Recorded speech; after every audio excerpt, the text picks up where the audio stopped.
طالب احمد د خواجه بابا اوسیدونکي داسې پوښتنې لري. دی لیکي ماتوریدي کوم ډول مسلمان ته ویل کیږي؟ آیا دا په اهل سنت او جماعت کې شته که نشته؟ ورور الله احمد جان خو نوم دې ملا احمد لیکلی دي خامخا به یا ملا یا طالب یې تر ساسه د قسم نو ستاسو خپل مذهب ولې ورک دی؟ دا زموږ ستاسو مذهبیان د حضرت امام ابو حنیفه نعمان ابن ثابت کوفي رضی الله عنه د ده مذهبیان ماتوریدیه بولي. ماتوریدیه د هغه ابو منصور ماتوریدي رضی الله عنه چې د حضرت امام محمد صاحب د شاګرد دی.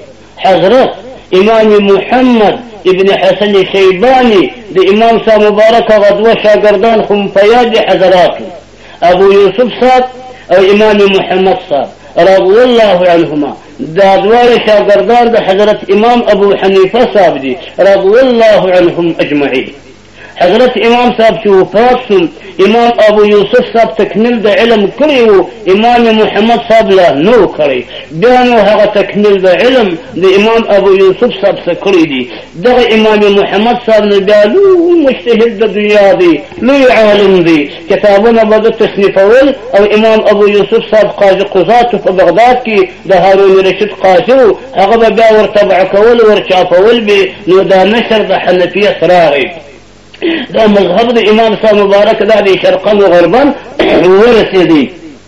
نو دغه امام محمد ابن حسن شیبانی رحمه الله تعالی د شاګرد ابو منصور ماتوریدي ورته وایي. دی مبارک را ولاړ شو دا د عقائد مسئله راجمع کړي. خدای پاک واحد لا شریک دی، الله قدیم دی، صفات الله جل جلاله قدیم دی، عالم ټول حادث دی، ملائکه حق دی، انبیاء حق دی، پیغمبران حق دی، جنت حق دی، دوزخ حق دی، فصل مرګ ژوند حق دی، ټول ترازو حق دی، فلسرات حق دی. دا قسمه بیانو کرامات اولیاء حق دی، عذاب القبر د کافر د پار حق دی، او بعضی عصاة المؤمنین دم په عذاب کې په قبر کې په عذابیږي العیاذ بالله.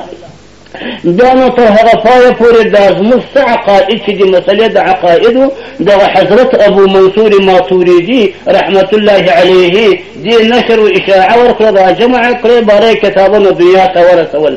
نو موږ تاسې ماتوریدي یو کرالو د امام شافعي صاحب محمد ابن ادریس شافعي رضی الله عنه د هغه مذهبیان هغه د اشاعره بولي. ابو الحسن اشعري رحمت الله علیه د ابو موسی اشعري صاحب المسان کې راغلي دي، د یمن دي اصلا. هغه عالم بیا راولاړ شو د امام شافعي صاحب مبارک و مذهبیانو ته دا مسئلې ورسولې. زموږ مذهبیانو ته ابو منصور ماتوریدي مبارک راورسولې مسئلې د علم کلام او د عقائدو، او د شافعي صاحب مذهبیانو ته هغه ابو الحسن اشعري صاحب مرحوم ولېږلې دا مسئلې. نو موږ ته ماتوریدیه وایي ځکه د ابو منصور ماتوریدي کتابونه موږ ته راورسېده، موږ ومنل. او دا تنها د ده نه دي، دا خو د قرآن پاک او د احادیثو مسائل دي، او هغه اشاعره بولي. نو ماتوریدیه دا څوک دي؟ حنفیه حضرات. او اشاعره څوک دي؟ شوافع رحمت الله علیهم اجمعین. دا دواړه ډلې اهل سنت دي، او صحابه کرام ټول اهل سنت دي، څلور سره مذهب اهل سنت دي، اهل حق دي. والسلام.